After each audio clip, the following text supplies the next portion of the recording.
Hola, mi nombre es Fabiola Vergara, soy jefe institucional de la Biblioteca Nacional del Perú.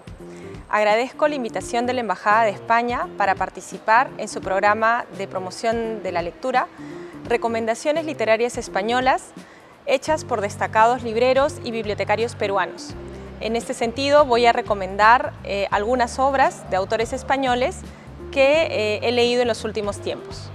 El primer libro que comentaré se llama Odiseicas, las mujeres en la Odisea, escrito por la autora sevillana Carmen Estrada y publicado en el año 2021. Este libro analiza los personajes femeninos de la Odisea, las mujeres, las diosas, pero cuestiona los estereotipos femeninos de la época. No por ello la autora busca reescribir la historia de cada una de ellas, sino que las enfoca desde otra arista. Vemos así a Penélope, a Circe, Calipso y otras más, y cómo se desenvolvieron y cómo su historia influye en la trama de la celebrada obra homérica. Todas estas mujeres son personajes que no se aferran al hombre.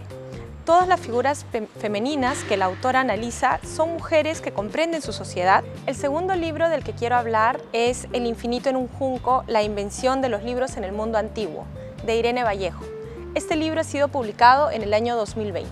La autora en este ensayo aborda desde una visión apacible, quizá romántica y muy personal, la historia de los libros, la escritura y la lectura. Señala que los libros han sido motivadores y acompañantes de importantes episodios de la historia de la humanidad. En el texto, que está dividido en dos partes, se narra primero una historia de la creación de la escritura alfabética en la Grecia antigua y cómo llega a inscribirse en papel, pasando por los papiros egipcios y la Biblioteca de Alejandría. Toda la narración está matizada con episodios personales, datos de libros o de películas. La segunda parte del libro, de este libro, es sobre Roma, su apropiación a la cultura griega y cómo la escritura y la lectura fueron también un vehículo de conquista y consolidación del Imperio Romano. Me pregunto acá si la lectura y la escritura son una tecnología que casi por sí misma logró que el mundo occidental cambie y llegue a como lo vemos hoy en día.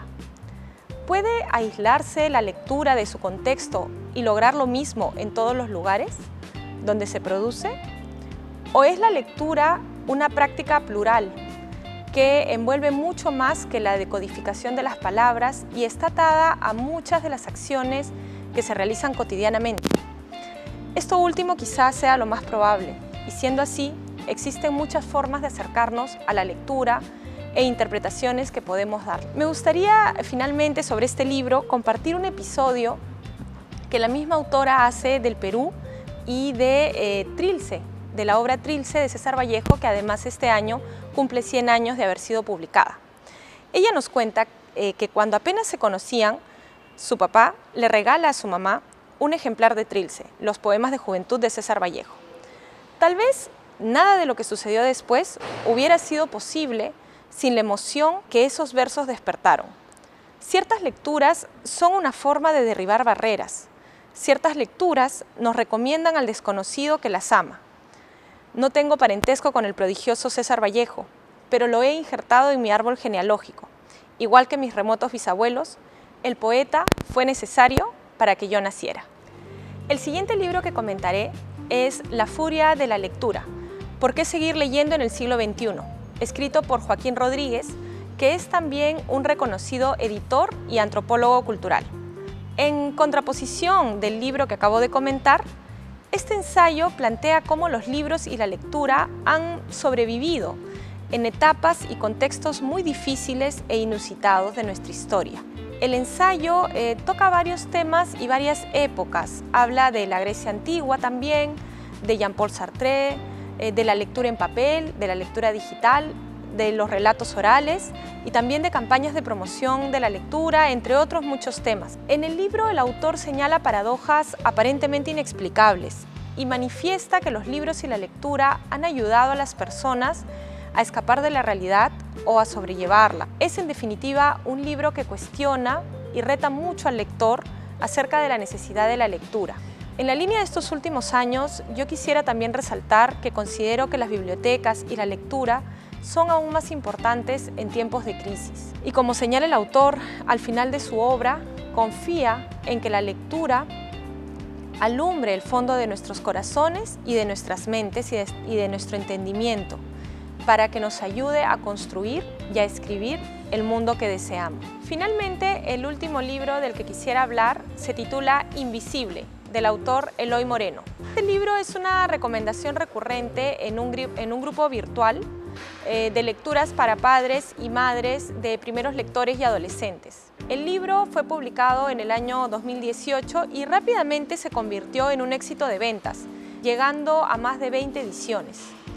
El autor es joven y se inició en el mundo literario en el año 2011 con una autopublicación. Volviendo al libro Invisible, se trata de una novela corta que ha sido catalogada como literatura juvenil y muy leída además en escuelas, principalmente de España. Muestra de una manera bastante real el tema del acoso escolar o el bullying, como se le llama en inglés, pero narrado de una forma ágil y quizá no agobiante.